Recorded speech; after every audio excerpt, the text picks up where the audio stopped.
the boat. They fight on the boat. This guy's not doing his job. And they start fighting immediately when they pull up the net and they see one little shrimp. One little. Or they see some jellyfish or something. And as soon as they see that there is no provision, as soon as they see that there's no crabs or lobster, the finger pointing begins. Huh. And there's a captain looking, and I from as I've watched this show, the Lord was showing me some things. There's a captain looking over. He's like, and everybody looking at the captain. They're not catching nothing. The captain was upset, and now the finger starts pointing. Well, you know, this guy's a rookie. He's only been here for 3 months, and he doesn't know how to catch the fish. Which means that when people are in tight situations, when they're being inconvenienced, the finger pointing begins. And everybody wants to blame somebody for something because they don't see the results of the blessing. Oh, yes. And that's what was happening with Simon. He was washing his net. Psychologically speaking, he was already done. He said, I'm done for today. I am done for today. We're going to be short. Oh, and when situations start to happen like that, what happens next? You begin to curse things. Maybe we should have never got this boat. Simon's like, maybe we should have never got this boat. We got ripped off. I wish we were back in those days when we should catch a lot of fish.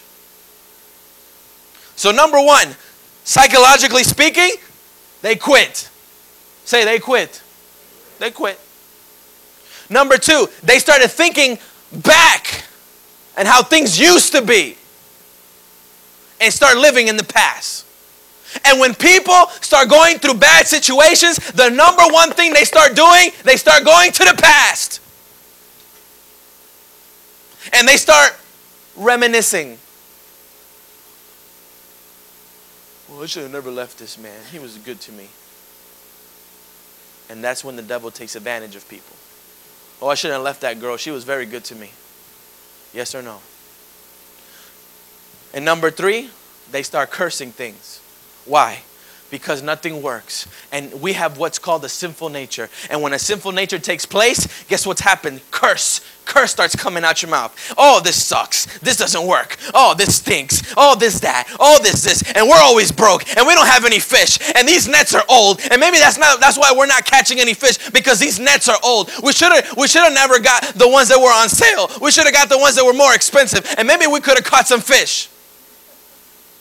And we start complaining on the net that God has given us. And we stop believing in what God has given us. We stop believing in that net that He's given us. We stop believing that it's no good. And then we say that God made a mistake. God never makes mistakes. You make the mistakes. You're the knucklehead.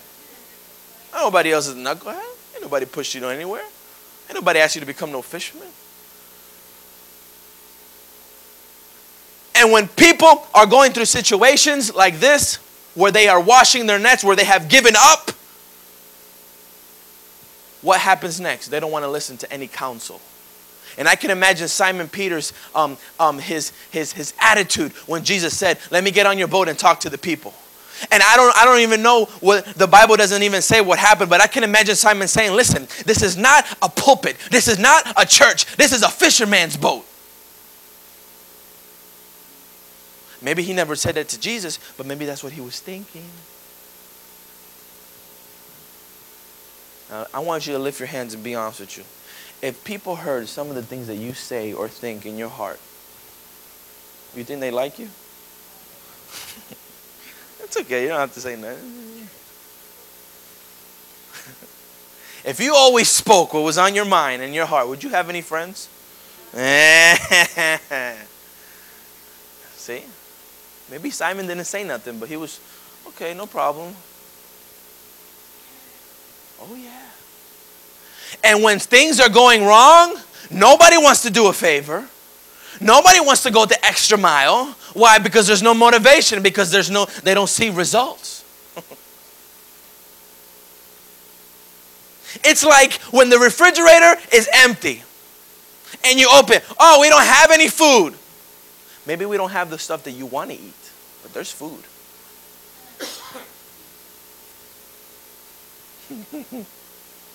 Oh, there's food there. We got to go eat out. Why? There's no food in the refrigerator. But what about this food in the pantry? Why can't we cook it? Which means that sometimes our perception is not of God's. And sometimes what we see and what we think is not what God sees and what He's thinking. For some reason why He says, my ways are not your ways. My thoughts are not your thoughts. My thoughts for you are greater than what you think. And some of you are sitting here and not giving credit to yourself after God has spoken something into your life and saying, Jesus is telling you today, stop washing your net. Let me get back on your boat. Don't give up. You're breathing. You still got a boat. You still got a net. And in negative situations, we have to start thinking about what we have to not think about what we need, but we have to think about what we have. And use what we have to do what we can do. And let God do the supernatural. God is wanting you to put your natural and He puts the super so you can do the supernatural. That's what He wants. That's all. And that's the problem. That's what was happening to Simon Peter. Now look what happens. Then Jesus got into the boat and He asked him, hey, can you just pull out from the land a little bit? And Simon was like, okay, whatever. Pushing the boat back. Jesus sitting on there. And He sat down. And this is what I love about Jesus. Jesus was so cool. Jesus was cool. And I said, Lord, show me how you were back then. And He was cool. He already knew what was going on. He was already happy. He had everything figured out. And Jesus said, I think the Lord just walks gracefully everywhere He went. Just walks gracefully. And He just sat down. The Bible said that He sat down and He taught the multitudes. Verily, verily, I say unto you, blah, blah, blah, all this stuff. And I imagine Peter right there. Man, when is this church service going to be over? God, this man need to get off my boat. I just met this guy. He thinks he knows me. I just met you, bro. I just met you. And you coming up in my boat and inconveniencing me. Oh, how many times has God inconvenienced you because He wants to bless you?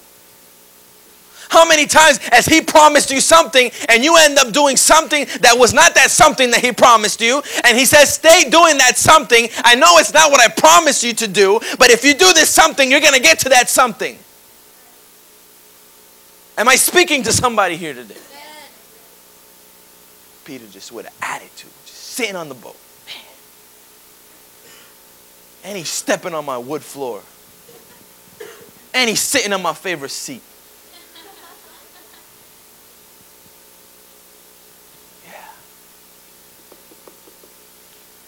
And I'm almost sure that Simon was the captain of that boat because it was his boat. And when somebody owns a boat, they become a what? The captain of that boat. Simon, I'm the captain of this ship. Right? Have you ever been in a situation where just every little thing bothers you? Because when you're going through hell and when you're going through necessity and when you're going through lack, everything somebody says bothers you.